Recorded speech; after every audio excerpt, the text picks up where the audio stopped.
Hello दोस्तों। आज केंद्रीय विद्यालय संगठन की तरफ से एक मैसेज आया है और ये मैसेज उन कैंडिडेट्स के लिए है जिन्होंने 2022 के लास्ट में प्राइमरी टीचर्स के लिए फॉर्म भरा था और जिसका रिजल्ट अभी तक नहीं आया है। तो केवी की तरफ से, केंद्रीय विद्यालय संगठन की तरफ से इस तरह का एक मैसेज आया है कि कैंडिडेट्स, आपको ये इन्फॉर्म किया जाता है कि आप अपनी क्वालिफिकेशन को, अपने एप्लीकेशन में जो तुम्हारी क्वालिफिकेशन है आप उसको क्या कर लें, मॉडिफाई कर लें। और ये जो पोर्टल है ये 17/9/2023 तक खुला रहेगा, मतलब 17/9/2023 तक आप अपनी डिटेल्स को मॉडिफाई कर सकते हैं। ध्यान रखना, यहाँ पर आपको आपकी क्वालिफिकेशन को मॉडिफाई करना है। अब ये चीज, इस चीज का मतलब क्या है, अब इसके बारे में आप जानते हैं कि जो प्राइमरी टीचर है इसका अभी तक रिजल्ट अनाउंस नहीं हुआ है।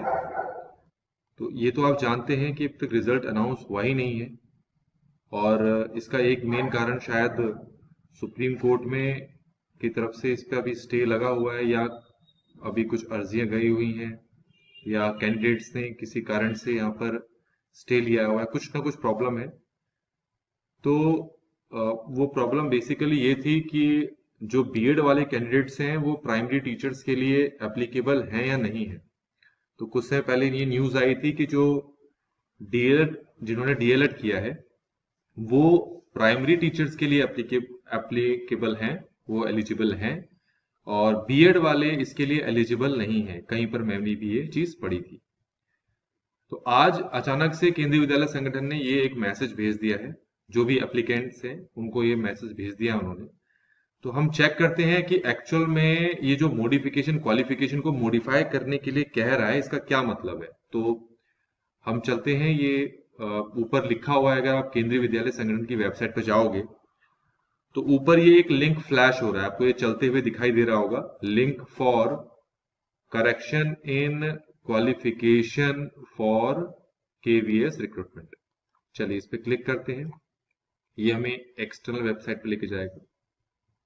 तो इस तरीके से मैं यहाँ पहुंच गया हूँ और इसमें मैं एप्लीकेशन नंबर भरता हूँ और पासवर्ड और सिक्योरिटी पिन, ये तीनों पिन चीजें भरने के बाद मैं पेज, अपने होम पेज पे जाऊंगा। तो मैं भरता हूँ जरा इसको और उसके बाद मैं साइन इन पे क्लिक करूंगा। तो आप ये देख सकते हैं कि हम ये अंदर जा चुके हैं और इसमें लास्ट में आप देखेंगे इसमें आ गया है करेक्शन इन क्वालिफिकेशन। अगर मैं इस पे क्लिक करता हूं तो आप ये देखें कि पहला जो है क्वालिफिकेशन, तीन तरह की क्वालिफिकेशन को इन्होंने भरने के लिए कहा है। पहला है क्वालिफाइंग एग्जाम 1 सीनियर सेकेंडरी और equivalent with at least 50% marks and 2 year diploma in elementary education. ध्यान रखना, 2 year diploma in elementary education ये मांगा गया है। ये तो एक क्वालिफिकेशन के लिए कहा है इन्होंने। दूसरी क्वालिफिकेशन ये हो सकती है कि सीनियर सेकेंडरी एग्जामिनेशन को 50, कम से कम 50% मार्क्स से पास किया हो और 4 ईयर एलिमेंट्री एजुकेशन की डिग्री होनी चाहिए, बैचलर डिग्री होनी चाहिए। तीसरा यहां पर मांगा है सीनियर सेकेंडरी और equivalent examination with at least 50% marks और 2 year diploma in education, special education मांगी। तो अब आप खुद ही समझ जाएं कि यहां पर क्वालिफिकेशन को अपडेट करने का मतलब क्या हो सकता है। तो क्वालिफिकेशन को अपडेट करने का एन मकसद यही हो सकता है कि आने वाले टाइम पर जब इसका रिजल्ट आउट हो तो उसमें पॉसिबल है, मैं श्योर नहीं हूं उस चीज के लिए, पॉसिबल है कि जो बीएड वाले स्टूडेंट्स हैं जिन्होंने बीएड भरा था, ये जब इस फॉर्म को फिल किया था उन्होंने, इसका एग्जाम दिया होगा, तो उनकी क्वालिफिकेशन ही बीएड रही होगी, इनमें से कोई भी क्वालिफिकेशन नहीं रही होगी।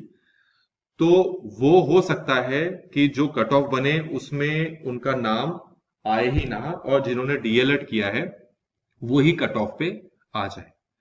तो let's see and wait and watch कि फाइनली केंद्रीय विद्यालय संगठन का डिसीजन क्या होता है, और देखते हैं कि शायद उनकी तरफ से भी कोई स्टेटमेंट आ जाए जिसमें वो ये बताएं कि उन्होंने ये क्वालिफिकेशन को अपडेट करने के लिए क्यों कहा है। और जब तक कि हमें कोई फिक्स्ड न्यूज नहीं मिल जाती, करेक्ट न्यूज नहीं मिल जाती, तब तक तो let's hope for the best.